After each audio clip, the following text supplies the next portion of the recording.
I was a maybe 24, 25-year-old man, and I was a member of Kiwanis.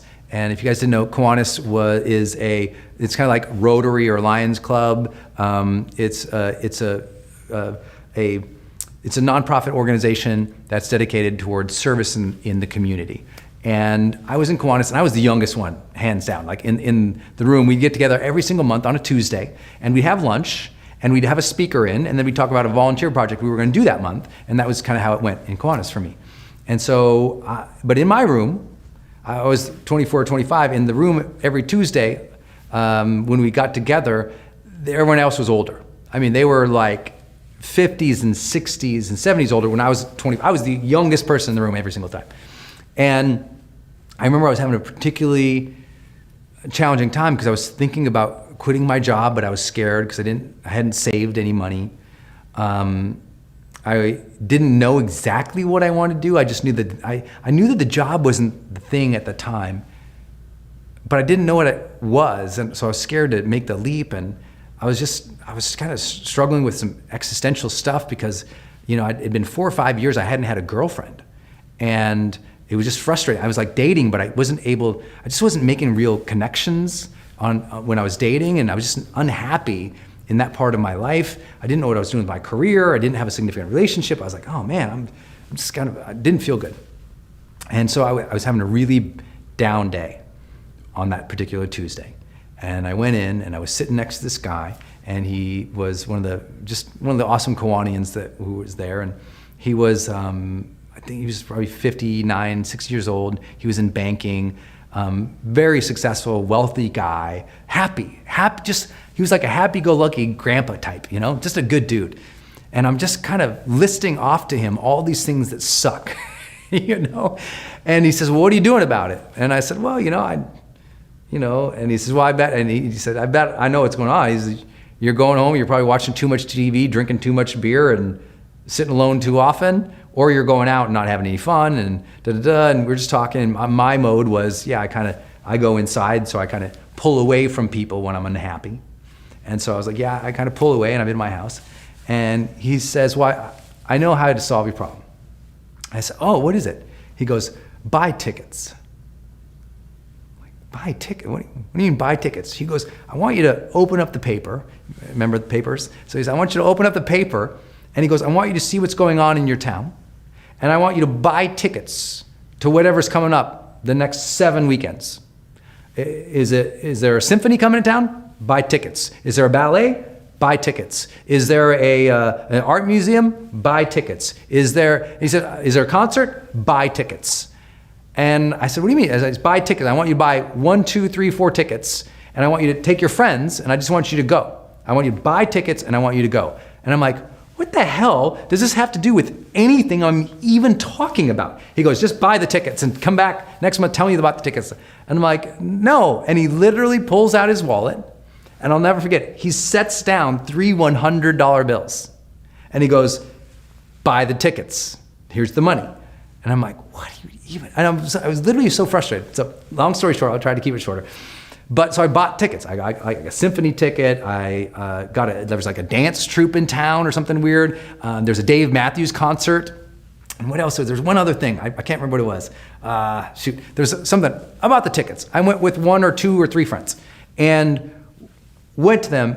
And the second, I remember the opening act for the Dave Matthews Band started, and I was like, got it. Because sometimes when you're down and out, you got to get out and about. And so I was down and out, and he got me out and about. And then with your friends and you're socializing, and it's in a new environment, and things are happening, and my mind just started turning on again. I started getting all these ideas and these dreams that I don't know where they were. They weren't in my room. They weren't in my bed. These ideas and dreams, they weren't happening in my journal. The ideas and dreams, they weren't happening in my daily planner. It was like I was stuck there, so he moved me over here. Have you ever been like at a ballet or a symphony, an orchestra, and you're just sitting there, and all of a sudden you feel amazing? Like the music hits you, this idea comes in, and you walk out and you feel amazing. Have you ever gone to a Broadway show? You went in and you were frustrated and freaked out because all the horrible New York traffic, and all of a sudden you laugh your ass off and you leave the Broadway show and you feel like $1 million. And now no problem is gonna slow you down. That's buy tickets. Buy tickets to the seminar, buy tickets to the event, buy tickets to the art museum, the ballet, buy tickets. And I mean, if you're down and out and your life sucks right now, go buy tickets for the next 4 weeks. And I promise you're gonna be like, damn, buy tickets. That changed my life. Changed my life too. And I've learned ever since then, like if I'm down and out, it's like, buy tickets. Your environment creates your energy. When you are at home and you are down and you are out and you just stay home and you never get any fresh air and you never get people around you to push you and make you feel like things are possible, then you stay stuck. And when you get outside or when you go to an event and when you meet people, even if you're not there to learn, even if you haven't picked up anything at that event, just the fact that you got out and you met people and you changed your environment and you got some sunshine can make a world of difference. It is incredibly difficult to be an entrepreneur. It's hard. It's hard not just in that you're not seeing results at the beginning and you're trying to figure out how to make money, but it's also hard that you're by yourself, and you doubt yourself and you have insecurities and fears and you don't know if it's going to work out or not. It's really hard. And so when you're stuck doing everything on your own, and then the fears and the doubts and insecurities creep in when you're by yourself at home, that's the path down to the scary lane. That's the path down to anxiety and stress and depression. And it's a big reason why we stay stuck and why we start and stop and start and stop and start and stop and can't stay consistent. Have you ever been on that entrepreneur roller coaster where you're motivated and excited and things are great one day and the next day you wake up and it's kind of not so great anymore? Has that happened to you? That happened to me a lot, that's for sure, in the early days. I quit on my business partner because I wasn't getting results and I just felt like a loser, felt like a total idiot because nothing was working out. It's the worst day of my life. It wasn't that I didn't have the heart or the ambition to do great things or didn't believe in the company, it's just, it wasn't working out. Nothing was working out. And I felt terrible about it. And a big reason why is because I was alone. I was by myself, I was alone. I didn't tell my friends. I guess I had a business partner, but I felt bad talking about it with him. And I stayed stuck. And so it took me a bunch of years to figure out these things that I'm about to share with you today about some hacks that I've used to help me maintain the momentum. So let's dive in. The first is every morning I go for a Believe Walk. And the Believe Walk is just me going outside. And sun or rain or snow here in Canada, I go for a Believe Walk. And on that walk, it's just a way to start my day. Because no matter how great a day I might have today, tomorrow I wake up and it's another day. Even today was rough. I only slept 2.5 hours or something last night. So it's a very non-typical day. Energy not where it needs to be or usually is in the morning. And so first thing, let's get up and give us a little bit of grace. It may not be as great a day as we usually do, but I'm gonna go for my Believe Walk. And just getting outside, just getting some fresh air on my face, just having some sun with me, just not being in my home, already starts to lighten the mood, already starts to give me more energy. And so every day I go for a Believe Walk. Unless I am just completely incapacitated, I wake up, get some sun on my face, wherever I am, and get my Believe Walk and just think about what's the kind of day I want to have. What's my intention for the day and try to set that up. 2, try to go to events. And to the idea of, buy tickets to things. It could be things that you don't care about, but it could also be things that you actually, you're going to be around some people. And every time I go away to an event, this is why, the pandemic has been hard because you've just been sitting inside, but every time that I get to go away to some kind of event, whether I learn something there or not from the speakers or the people there, I always come back with renewed energy, with renewed excitement, with renewed ideas. Even if you just I remember going on vacations, you go on a vacation and you sit on the beach, and I hate the beach. I hate sitting there on the beach. I'll go and sit on the beach for one day and then all of a sudden get bored of sitting on the beach. I want to do something. And so I'm then instantly pulling out my notebook and coming up with ideas or reading books, and you come away refreshed, even though the goal wasn't necessarily business, but you get new ideas for your business when you get out of your routine. The routine is great, but when you feel like you're stuck, then adding a little bit of variety to it can really help. This is the balance that we have to do as entrepreneurs. We love variety, we love new, we love trying all sorts of new things, but if we don't stay consistent on something, we'll never accomplish our goals. But if all we do is do the same thing constantly and we stay consistent on doing the same thing, we end up getting bored and hating our business, and now we just bought ourselves a job. So it's that constant balance where if you haven't had any variety for a while, you need to add more variety in. And if you haven't had consistency for a while, you need to add more consistency. This ebb and flow, that's part of being an entrepreneur that I think you need to build in. So just scheduling time. So you have your believe walks, at least I do, every morning to set me up for the day. And then scheduling time to be able to go off and just not be at home. Whether it's a conference or an event, a vacation, just something to refresh my mind. And then the third thing is just join a community. It was one of the biggest things that I missed was I had no community. I was doing it all by myself, and being introverted and being shy, I don't naturally seek out community and talking to people. It's not something that is normally in my mind, and I'm nervous, going up and talking to people. So it's harder for someone like me and maybe someone like you to join a community, but man, what a difference it makes. I think of Movement Makers, and this is really the program I wish I had when I was getting started. Movement Makers is, yes, advice from me, and we meet every 2 weeks and talk about the movement you're trying to build and everything you're trying to create. But more than that is a connection and community to each other. That if you want to be a thought leader, you are not by yourself. Think about what you're trying to do. If I think about what I was trying to do, like I'm the only one who I know who's trying to do this. Who are your friends who are trying to make YouTube videos? Who else is walking through this mall making content? Right? Nobody. So who do you know who's doing what you want to do? Probably nobody. And who do you know who's doing what you want to do at a high level and who's ambitious and hungry? Probably nobody, right? Like you are probably the one who is the most kind, optimistic, ambitious person around you. And so when you start to get around other people who are like that as well, man, what a huge difference it makes. And so you can look at Movement Makers if you want to be a thought leader, but just in general, find a community. Find a community of people who are doing the thing that you are trying to do, even if they haven't done it yet, but they're ambitious and they're hungry and they're trying to do it. It could change your life. Starting a business is really hard, and you know this. If you're watching this video, you made it this far, you know it's hard. The environment that you're around is only partially supporting you.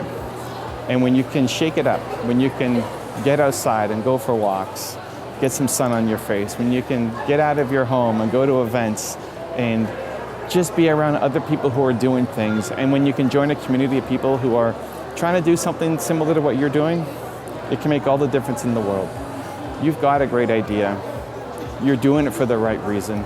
You've got a noble cause. And if you feel like you have those energy dips where one day you're on top of the world and it's all exciting, and then the next day you kind of wake up and you're in a rut.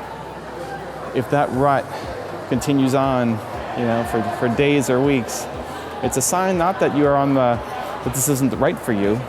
It's just a sign that you need to add a little more variety and remind yourself of who you are.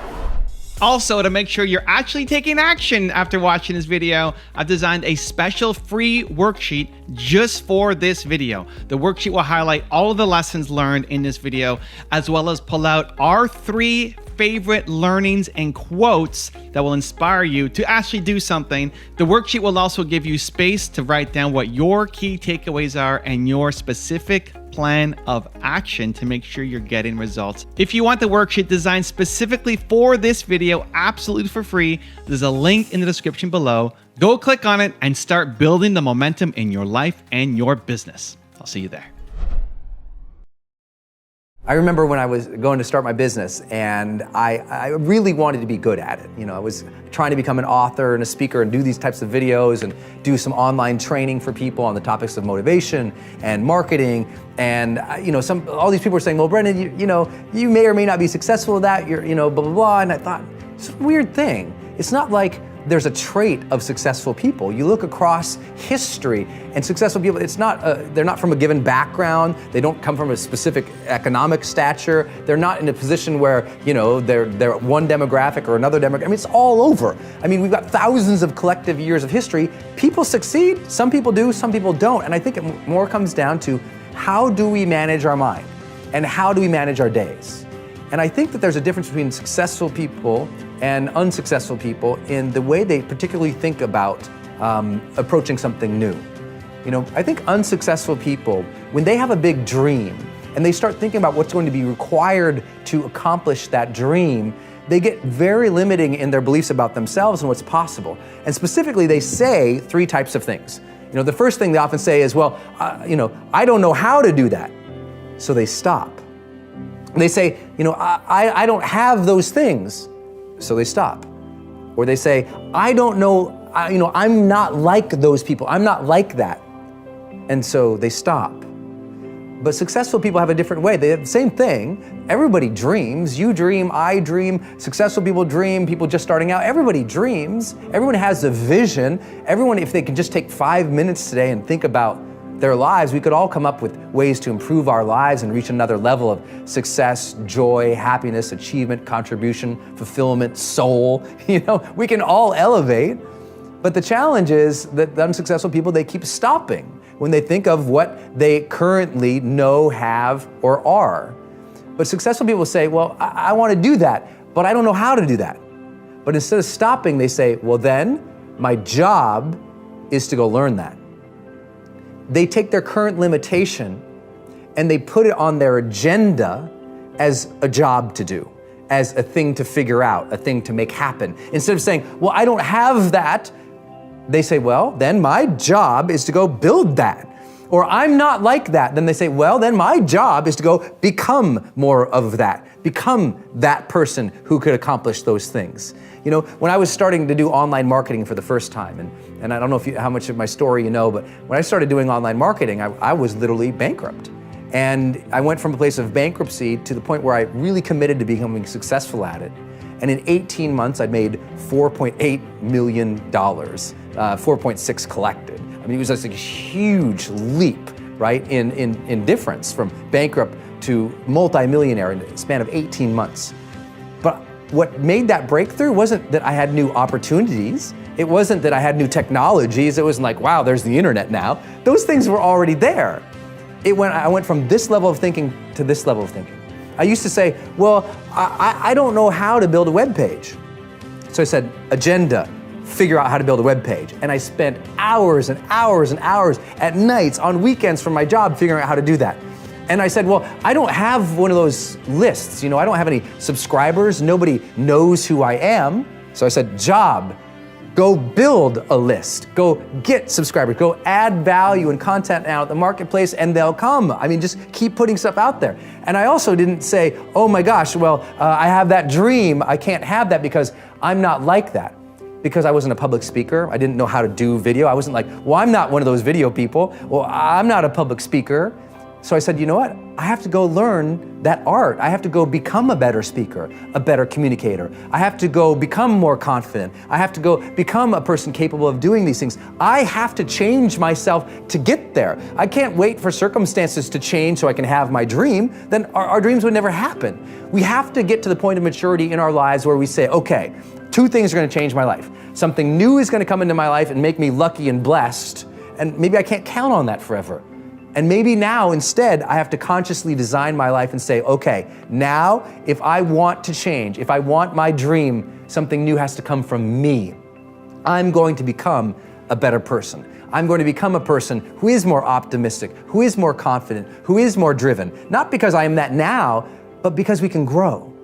That you can become the type of person who you need to be to achieve your ideal life. You can start today living from your highest ideals, your highest sense of self, your strongest sense of self. You don't need permission. You don't need a guy like me to look at the video camera and say, you have now permission. But if you've been waiting for it, you have permission. It's like at some point in your life, you just say, okay, I have permission to become my best self. And by becoming your best self, you start to achieve your best things. You start to contribute better things. You start to become a better human being. You can do that now, today.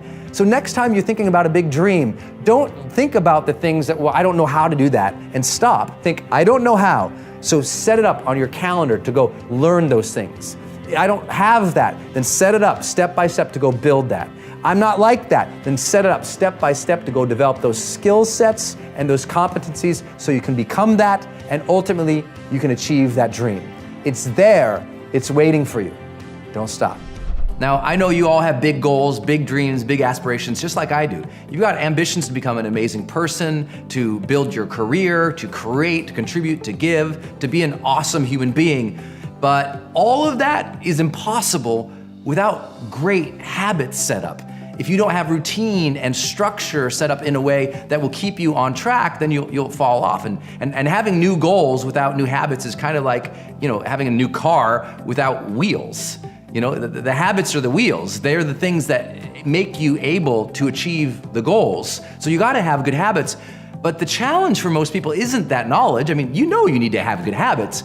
It's you can't keep the habit going, right? Have you ever started at the new year, you're gonna get healthier, and you start that habit of working out on a more regular basis, and then it goes away? Or you say, I'm gonna be more kind and more patient and more awesome to my partner, my lover, and you start being nice for 2 or 3 days, and then on the 4th day, you're a jerk, and you're like, what happened? I said I was gonna be nicer. It's that you didn't set up the most important thing you needed to maintain a habit. So what's the biggest secret I've learned in almost 20 years in this field? It's so simple, but most people don't have it. It's called trigger moments. You have to set up trigger moments to activate your habits. What do I mean by that? Well, let's say you want to become a better person. You want to become more kind, more patient, more loving with people. Now, you can just set that intention or write that down in your vision, or in your journal, or set up on a vision board that you look at once in a while. But in day-to-day life, it's not enough. You need things to trigger you, to remind you to be that particular kind of person, right? It's almost like if you could have a little angel speaking in your ear all day long to tell you what to do and how to be, you'd obviously become better. Well, that makes sense. Well, let's use that idea. Let's use that idea by setting up alarms on our phones that trigger us to do the very things we need to do. This is gonna be so basic, you're gonna laugh, and then I'll also tell you how I've literally taught this to Fortune 50 CEOs, and they said it was the one thing that changed their life the most dramatically. So let's start with this. Let's have a goal in mind. Let's say you want to become more present and calm throughout the day. Again, you could write that down on a journal. I'm gonna be more present and calm. You could meditate in the morning, say, today I'm gonna be more present and calm. And you could start out with good intentions, but those fall apart without a trigger moment set up throughout the day to remind you that. So what if you did this? What if you just set up on your phone 3 alarms during the day with a label that said, close your eyes, take 10 deep breaths in, remind yourself to be calm. So let's say you're going through your day, it's crazy, right? It's 10 a.m. and all of a sudden, bing, your phone goes off, you look down and it says, close your eyes, take 10 deep breaths. And then again, it happens at 2 o'clock. And again, it happens at 6 p.m. And again, it happens at 8 p.m. What's gonna happen? You always look at your phone, don't you? It's gonna go throughout the day, you're gonna forget. And the funniest thing is, I've had so many people do this worldwide. We're talking about hundreds of thousands of people I've taught to do this, hundreds of thousands. And they tell me all the time, that changed everything. And you'll think, once you set it up, that the next day, you'll forget about it. No, that alarm will go off. You forgot you set the dang alarm. There it goes off in your face, and you're like, all right, I'm trying to be calmer and more present. Close my eyes, take 10 deep breaths, reground myself, here we go. You can't do it once a day. You have to have moments throughout the day that trigger you to enact the new behavior. I know this makes sense to you, but it's a challenge for a lot of people because they never set those things up. So what if you did it with an alarm? So for example, for me on the opposite spectrum, I don't want to just be calmer and more present. I want more energy throughout the day. So here's what I do. One of my big trigger moments is every time my butt hits a chair, I don't care if I'm on a plane or I was like where we're shooting here, I wrote a lot of my books here. I wrote the Motivation Manifesto here. I wrote The Charge here. And if I'm going to write, my butt hits the chair, I grab my phone, I open the timer, and I set 50 minutes. Now at 50 minutes, the timer goes, bzzz, it starts buzzing, and I look at that and I go, oh, that's my trigger to get energy. So I stand up, I go get some water, I take a glass of water, drink it down, I do some stretches, and I do some exercise just really briefly, or I'll go for a walk, whatever it is, but I'll do something that usually takes just 2 to 5 minutes. Then I'll sit back down, I'll set that 50-minute alarm, and I'll work. And what that does is every 50 minutes, it triggers me to change how I'm physically moving. It changes my attention so that throughout the day, I'm continually refreshed. So I never have that 2, 3, 4 o'clock time where I'm like, Why? Because I've triggered my day so that my energy is maintained throughout the day. Makes sense, right? This could be as simple as, let's say you want to be healthier in your life. Okay, let's set up some trigger moments for you in this way. Let's say every time you drop off the kids, on the way back to the house, you stop at the grocery store and get some fresh produce. That's just a trigger. It's like, okay, did one thing, drop kids off. Now, tied to that, triggered from that action, drop kids off, is go to health food store. Or let's say you want to get healthier in the morning. One of the easiest ways to help people maintain a better exercise program is this. Set a trigger, you wake up in the morning, your first action is to drink water, put your exercise shoes on, might get dressed if you were naked, just saying. So you get dressed, put your shoes on, you go downstairs or you go to the gym, and that's the trigger. You woke up, you do these actions. Nothing interrupts those actions, that's the action. And you have to have those set up. One of my other favorite trigger moments to set up is door frame triggers. What do you mean by that? When you walk into a new room, to have a psychological trigger go off in your mind that you've associated with that door frame. So let me give you an example. If I walk into my house at night, if I've been working all day and I'm gonna walk in, I'm gonna see my lady, I have it so when I ever walk through the doors of my house, 3 words repeat off immediately in my mind because I've done it so many times consciously. I went to the door, I said the 3 words, said the 3 words, said the 3 words, and I did this so many times that now when I walk through a door, my mind automatically triggers those 3 words, and I remember to be those 3 words. So what words would you love to have describe you as a person? That you would be happy if that was how people described you? What would those words be? Have those and now set them up in your life. I teach executives to do this as well. I have them have a door frame trigger when they walk into their office in the morning. As soon as they walk through that door frame, they have, boom, 3 words go through their mind about how they want to be perceived as a leader. I have them set up another door frame. Every time they walk into a meeting, into the conference room, when they walk through the doors of the conference room, they have another 3 words that trigger off for them. And it just reminds them how to be. So these aren't big, crazy things. A lot of people think they have to completely change their life.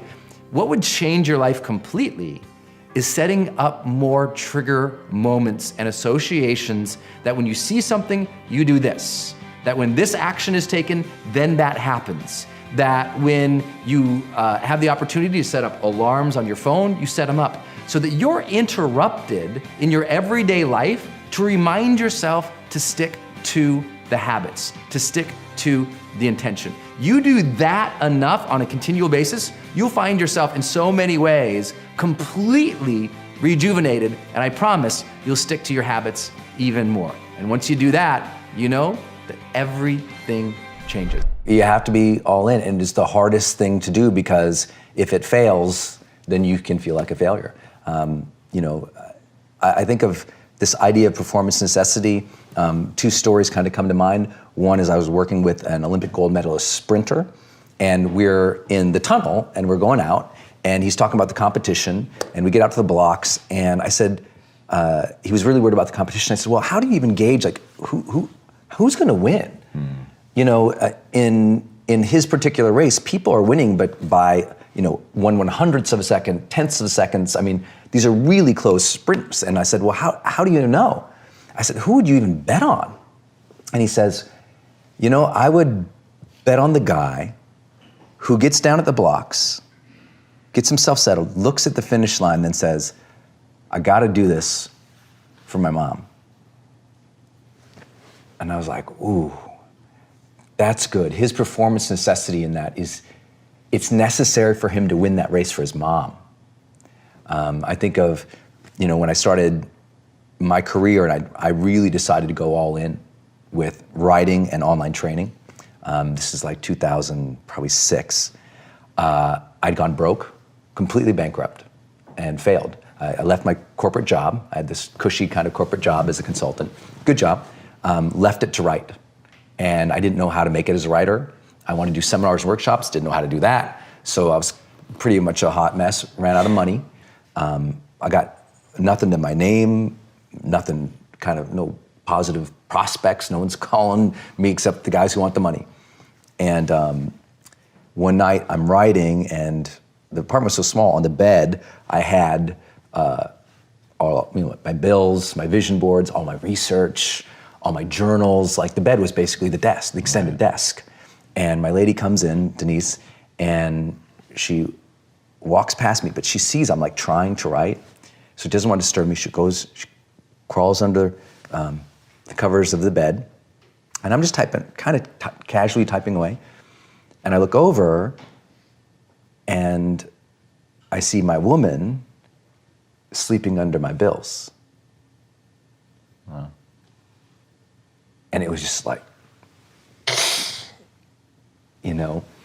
because none of us want to see our family suffer because we are not performing. Sure. And I was just like, I gotta figure this out. And I'm telling you, I wrote more that night than any night in my entire life. Next day I wrote more than ever. That birthed Life's Golden Ticket, which became a bestseller. And in 18 months later, because I was like, I'm gonna figure out this online thing, I'm gonna figure out marketing, I'm gonna figure out how to teach, I'm gonna figure out how to train and get paid for it, because I'd never really been paid for those things. I said, I'm gonna figure out this industry, and I'm gonna make it. 18 months later, after her crawling under the bills, I made $4.6 million Jesus. online. Total transformation. People are like, how did you do it? I'm like, she was my necessity. I was not going to let my woman be in that situation. And she believed in me, she supported me, she married me. And, but she was my drive. And the second part was, I went all in with my identity. I said, I am going to be a great writer, and I am going to be one of the greatest online trainers there ever was. As you said in the intro now, we've graduated over 2 million people have taken our online courses and video series now. Crazy. I don't think it would have happened if I hadn't had the guts and maybe the no other choice to say, this is who I'm going to be, and I'm going to build into that. And it is necessary for me to become that person, so let's go. The first way you should not compare yourself to others is in terms of, especially today, their fans, their fame, their followership, right? Their audience. Never do that. In my industry, that's very, very popular to do, and it's ruined a lot of people's lives who don't ever rise up to serve because they think they're not popular enough. It's like you write your first book and you don't have as many sales as the other people, and you think, oh, well, I don't have the audience. Or you go to someone's fan page and you see, oh my gosh, look at their followership. Look at how many Instagram followers they have, how many Twitter followers they have. And because you see them so big, you think, oh, I could never be that, so you don't even begin. And a lot of people do that. They say, well, I'm not that big, so they never start. But as I always say, no matter how small you start something that matters. Begin it. If I began my career looking at my heroes, looking at a Wayne Dyer or a Tony Robbins or a Marianne Williamson, a Deepak Chopra, a Jim Rohn back in the day, or looking at people like Og Mandino's who'd sold millions of books, or even the famous books that you saw, millions and millions and millions of copies, if I gauged myself to that and thought that was the expectation, I would never begin. So you can't expect to start out with tons of people. Some people say to me all the time, well, Brendon, it's so easy for you because you got millions of people on your email list and you have millions of people on Facebook and tens of millions on YouTube. I say, it doesn't make it any harder for me. I still show up and shoot this video.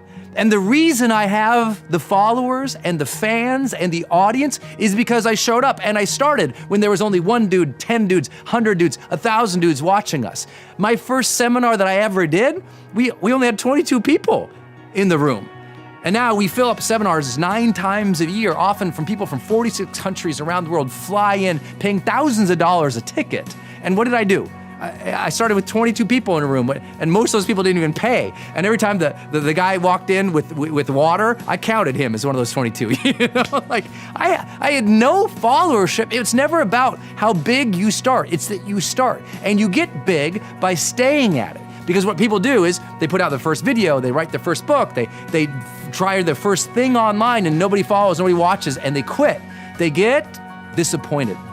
And where there's disappointment, there was too high of an expectation on achievement versus learning, versus process, versus beginning. What you want to do is never be disappointed. And the way that you're never disappointed is that you understand every single step counts, every single step is learning, every single step gets you going. But if you have the aspiration or the attention that's only focused on their followership and meeting that, you'll never begin. Don't compare your followership to anybody else's. Instead, just compare your work ethic. Be there, show up, work, get it done. The second thing I don't want you to compare yourself to is other people's achievements.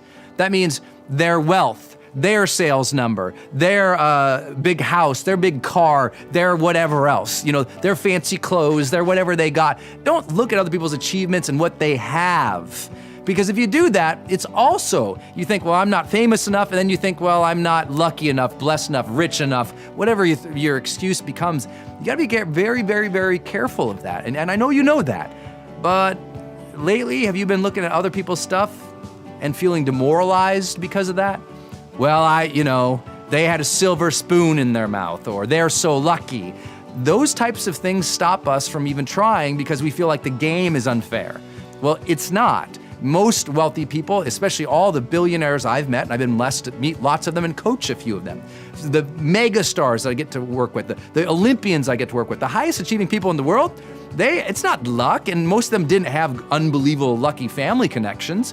What they did is they hustled, they worked, they built it, and even if they started a little more abundant than other people, they outlasted their peers who also started out abundant because they gave, they worked, they struggled through, and we gotta keep going. The third thing, don't compare yourself ever in terms of looks, appearances, beauty.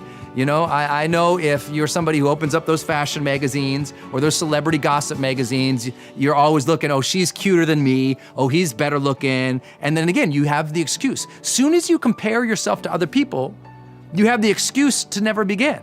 You have the reason to be demoralized. I mean, if I looked across YouTube when I started doing my episodes or my videos or iTunes or podcasts, you know, I would have never begun because you got all these people out there, they're amazing. They look so good, they sound so good, and I sucked.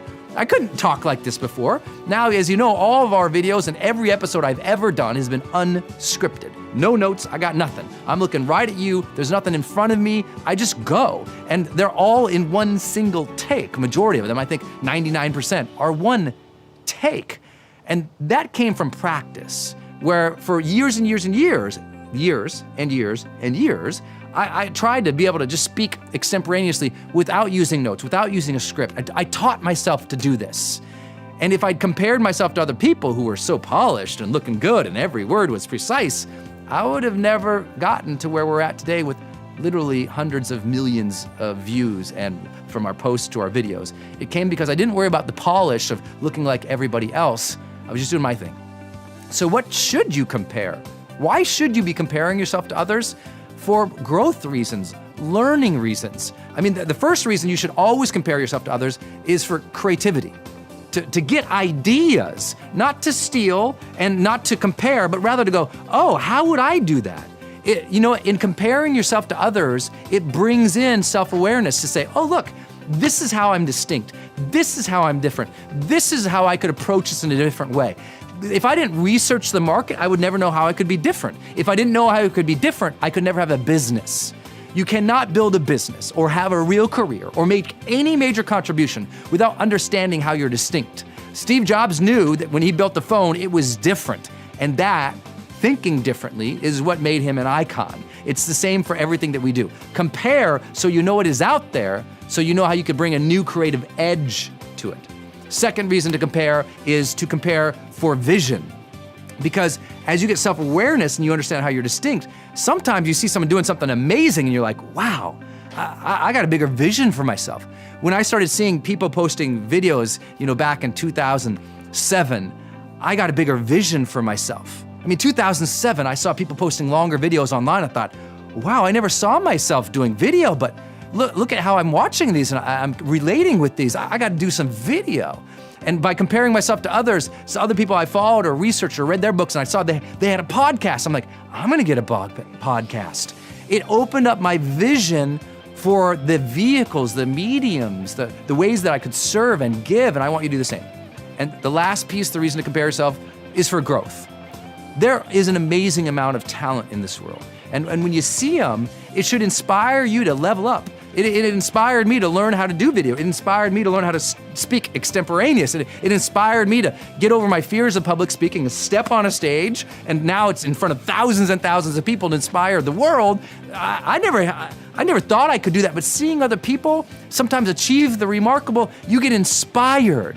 If you can look at someone who's done something better than you, and it inspires you, that means you have humility, and you got a chance. If you look at other people who've achieved more, have more, look more, feel good, or are more amazing than you, and you get bitter or upset, that means you're small, and you're destined to smallness. But if you can look at greatness and be inspired, you're on track. You're gonna live an extraordinary quality of life, the kind of life that we call the charged life. In our lives, especially when we're being reactive, information comes in, right? We're at an event, we're paying attention to how people treat us, we're studying something, we're trying to learn something, and we're just going about our regular day. Information is coming in. How people perceive us, the cause and effect of events, things are just happening. Information comes into the brain. From that point, the information immediately goes into interpretation. And what this usually means is interpretation in the fast reactive thing is safe, unsafe, good, bad, like it, don't like it, recognize it, don't recognize it. Been there, done that, unfamiliar, familiar, certain, uncertain, fear, safe, all these things start triggering. It's pretty unconscious and it's pretty fast. Our biases come into play. It's just that speed, spontaneous, reactive part of us. And that's not always bad. Sometimes it can be good, right? Sometimes it can be good. Interpretation can be, that event, that's good for me. Or that event, that's bad for me. But usually it's like a snap judgment. Think about that. Most when we're talking about an unconscious level, it's like a snap judgment. Automatic. Like you like her, don't like her. Feel safe, don't feel safe. It's very fast. Then the next level, and this is not always linear, of course, because your brain is not left brain, right brain kind of methodology. Your brain's more of a spider web of interconnectiveness that is something we still don't understand, okay? You can study everything in neuroscience and you might learn something about this lobe or that cortex region, but then only to find out that later on, a year later, like, well, actually it seems like it's also communicating over here. It's a spider web of unbelievable intelligence that's happening. And everything can be millisecond, hundreds of milliseconds of transitions between neural networks. It's unbelievably fast, unbelievably capable. So this is just for our understanding. It's not necessarily real world linear like this, but what tends to happen is as information comes in, good, bad, we also then move it to a level of, well, what does this mean to me? Identity. What does this mean to me? What does this either mean to me or what does this say about me? How does this apply to me? And if we're not conscious here, this can be really troublesome. Some of you discovered that yesterday, I bet, when you released a few things. Sometimes we have these events in our life that we take on and we just assume it meant something about us. And we didn't realize, no, that's more of a statement about them than it is about us, right? Sometimes when you're hurt or someone was rude to you, it had nothing to do with you. Raise your hand if you follow. It had nothing to do with you. But if you're not careful, you could say, mean person, unsafe, means I'm bad child. Rude behavior, uncertain about this, I must not belong. Terrible situation, I feel bad, I can never be safe again. How many follow how this happens? This is why we have to be very, very, very observational of our own thoughts and feelings, because how these things get labeled can really change our lives forever. Well, imagine like last night, I'm going on the stage, right? If my identity says I am a public speaker and it is important for me to be excellent at this, and then I go on stage and I bomb, what does that say about me as a person? So we've got about 50 years of work in psychology, the field of psychology, saying do not tie your efforts to your identity, because that risk of disappointment or rejection, if the task fails, you shouldn't take that as a defining moment in which you say, I am a failure, right? So that's the risk, and that's what psychologists tell us to be wary of. Except, it turns out that high performers flip that on its face and go, well, actually, no, I do get bothered if it fails. I really get upset about it. I am attached to the process here. I do care if it turns out well. I mean, that's why they obsess about the details. That's why they care about excellence. It's like, no one obsesses about the details or cares about excellence unless it means something to them. And there is a risk. The risk is you over-attach to the process or the outcome with your identity, so that if the process or outcome goes bad, now you feel bad about yourself as a human, and now you stop your progress. But I also tell people, there's a balance there. I actually wish more people would attach some identity to what they're doing. They wouldn't go through the motions as much. I mean, I think what the world needs less of is half-interested parents who don't have an identity that says, you know what? I'm gonna be an excellent parent. I think we have a lot of CEOs or business people or entrepreneurs who they've never stepped in and said, you know what? I'm a CEO. I own this business. I am responsible for paying the bills. I am responsible for making the money. I'm responsible for all these people's mortgages who work for me. I want them to own the identity of a CEO, because most of them, if you ask them about their identity and their business, they're kind of like, you come to find, they're kind of approaching it like not even hobbyists. It's like, if you want to win, your identity has to be tied into that thing in which you are trying to succeed at and give to. And that takes a lot of guts to put yourself all in for something, but who's ever contributed something with tremendous impact without being all into it?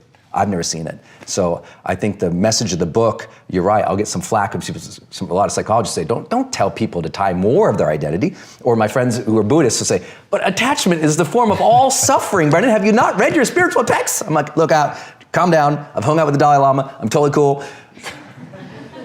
But what I'm trying to tell you is even the Dalai Lama has a connection with himself as a spiritual leader. His identity is still there.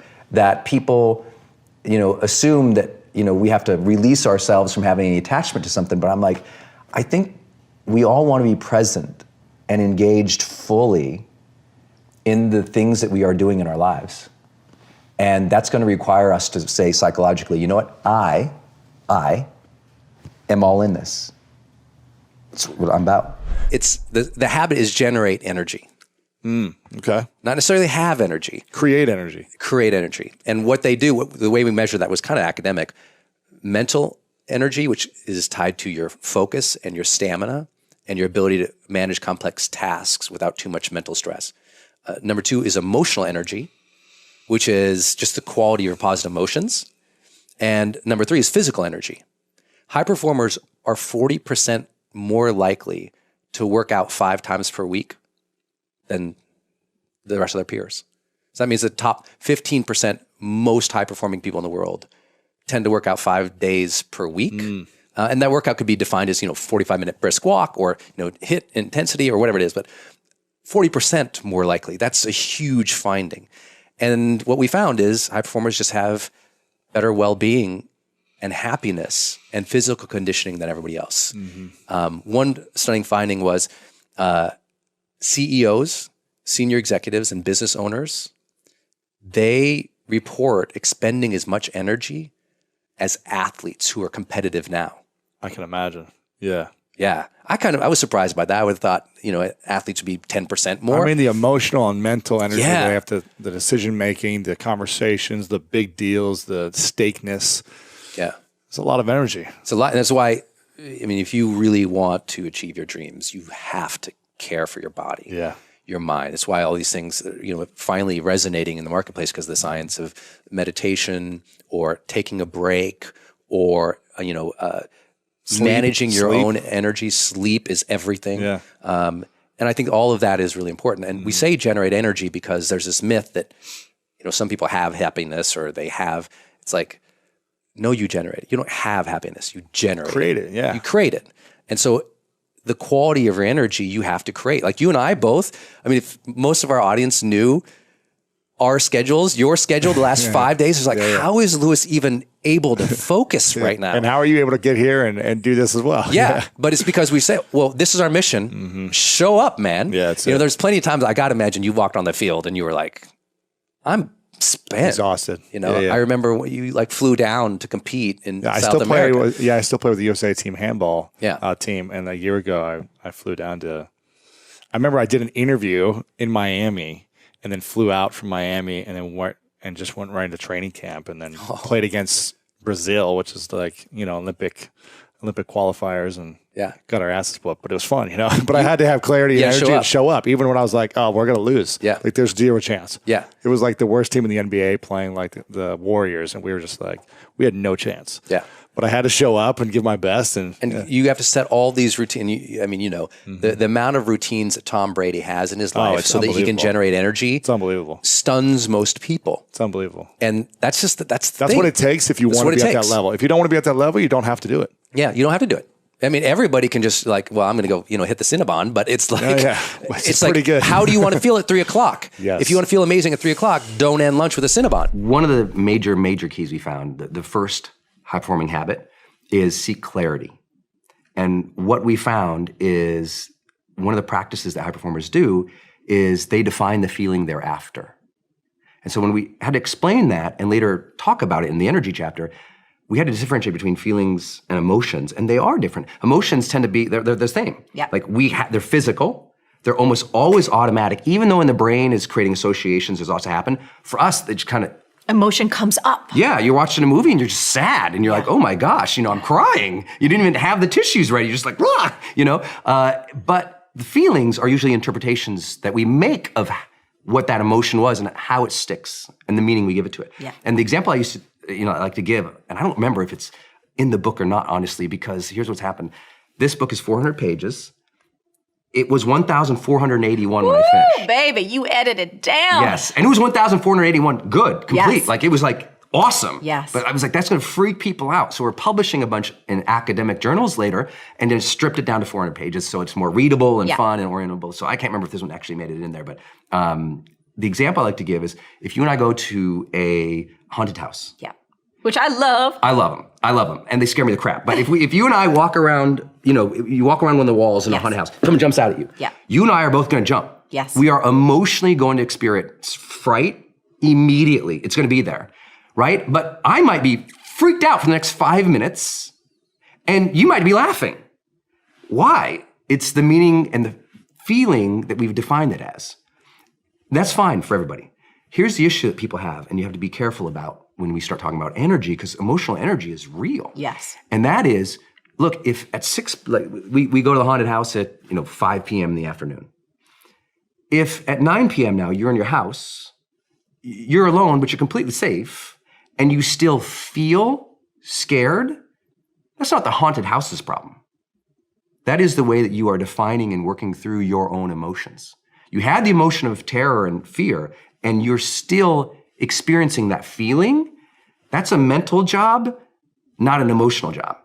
So your job is to go, wow, I'm at my house. I've lived here for 10 years. I've never been threatened in this house. This is a safe place. I got to redefine the feeling I want to experience. And I work with an Olympic sprinter, gold medalist, Olympic sprinter, as a client. And this person's huge breakthrough in getting better and going from literally won Olympics before, not medaling at all, to now gold. I said, what was the thing? Yeah. And one of the things they said to me was, I learned to define the feeling. And I said, what do you mean by that?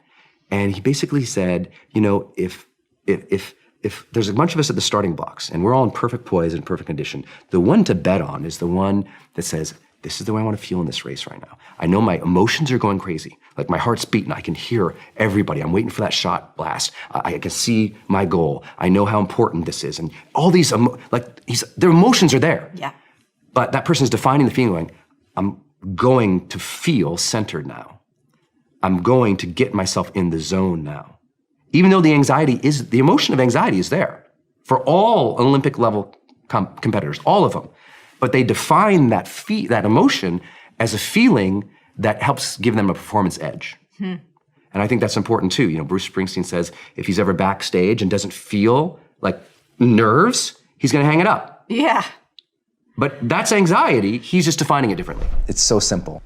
Like when you get that life is really short and you felt that before, either by you were threatened or you've had someone near and dear die, but when you have that real essence in you that says life is short, have reverence for it, live it, that's a really big thing. I got that at 19, and I learned specifically that if we have a moment of cognition before the end of our life, we tend to ask questions to evaluate if we're happy. So if I have any impact in the world, it's gonna come from that experience where I learned that the ultimate lesson is determine what the questions you're going to ask at the end of your life are going to be. Find out those questions. What will you ask at the end of your life to evaluate your life so that you would know if you were happy with your life? Like, figure out those questions and then live each day intentionally so you're happy with the answers at the end. For me, the questions I had were, did I live? Which I hadn't. I hadn't been living my life. I'd been thinking about taking my life. Right. Did I love? No, my heart was broken. And I put up all these walls to keep out other people. And I always say, sometimes the walls we put up to keep out the bad guys prevent the good guys from getting in. And suddenly in our own self-protection, we block out the very thing we want, which is connection. And I learned that I would ask, did I matter? 22 years ago, on a dark Caribbean night, I'm standing on the crumpled hood of a car, bleeding out. My friend and I just wrecked a car. He's screaming at the top of his lungs. He's bleeding. We don't know if we're going to live. And I'm standing on the hood of this car, looking down at all this blood, and I'm in terror. And I just remember looking down at the hood and just thinking, did I even matter? And I hated the answer at that time in my life, because I'm a 19-year-old kid. I didn't know about impact theory. For real. I didn't know to think about that. Young kids sometimes, they don't know to think about that. I didn't know to think about legacy, meaning. Did I matter? I didn't think I did. But the good news is, I'm a good learner. And I felt like I got a second chance from God that night. And I learned that it was really important for me to figure out, how do I live, and how do I love, and how do I matter in such a way that if I face my death again, I'll know I've earned the second chance.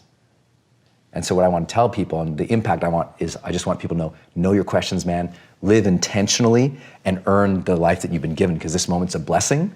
So earn this moment and live intentionally.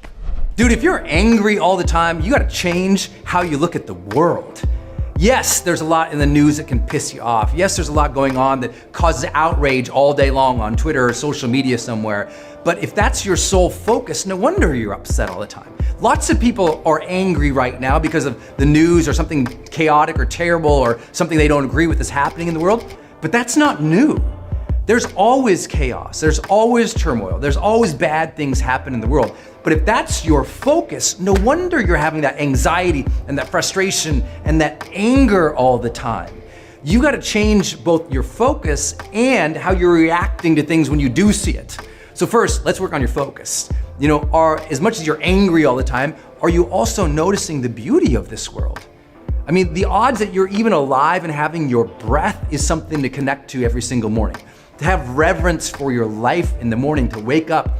One of my late mentors was Wayne Dyer, an amazing, amazing teacher. And he always talked about how he woke up, he rolled over, he put his feet on the ground and he said, thank you, thank you, thank you.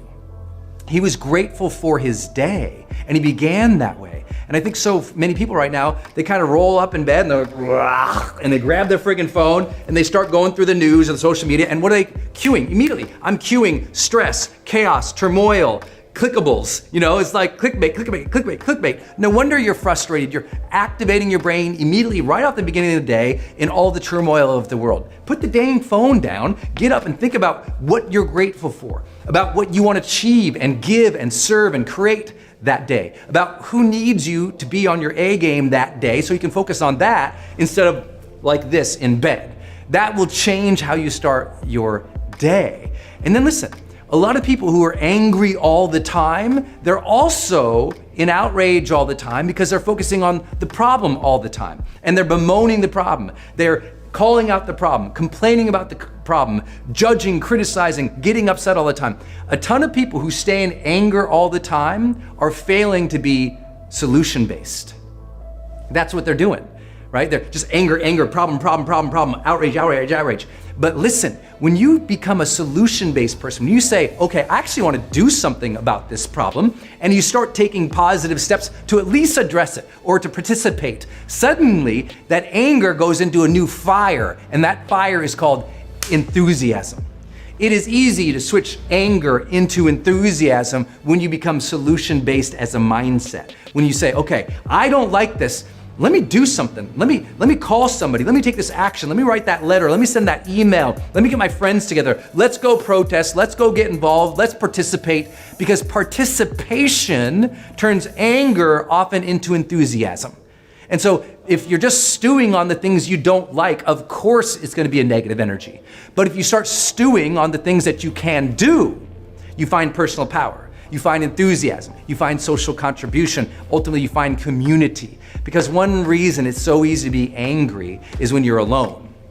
You're at home, you're sort of thinking about all the negative things, and you don't have an outlet of other human beings to discuss with, especially solution-oriented people or people with ideas and dreams and ambitions, people who are doing stuff with their life. Because listen, when you're on a path of purpose, you ain't got time for drama. I don't have time for a ton of anger in my life because I'm too busy making positive changes. That's where we want to get you. We want to shift your attention and focus in the morning. We want to start making you more solution-based and get you a community of people around who are ambitious and driven to change and to make positive change happen. When we do that, the anger starts going away. And if you can't get over the anger yourself, then don't be shy about asking for help. A lot of people, they don't have anybody to talk to. So I'm like, get a therapist, man. Get in a group, man. Talk with some people, go to a seminar, get in a new sort of environment. You want to get rid of the anger? Go volunteer. Get around other people who are making positive impacts. That community, that shift changes your life. You don't have to be angry anymore. And the last part about that is letting go. You got to let go of those things that upset you 3 years ago, 5 years ago, 10 years ago. If you're an adult and you're still angry and pissed about things that happened to you in high school, you need a therapist.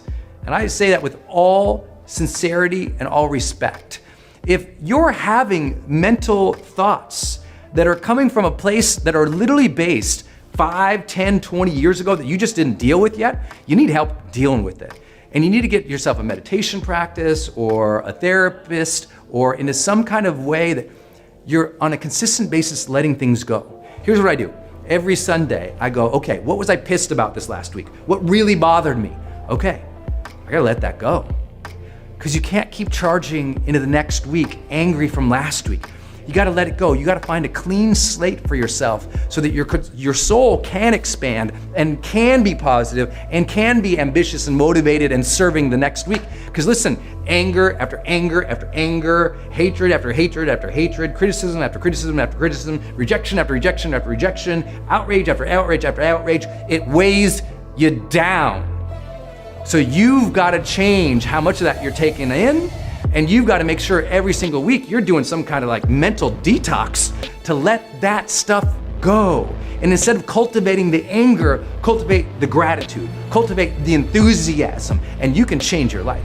If you want another amazing Brendon Burchard clip, check it out right there next to me. I think you'll love it. Continue to believe, and I'll see you there.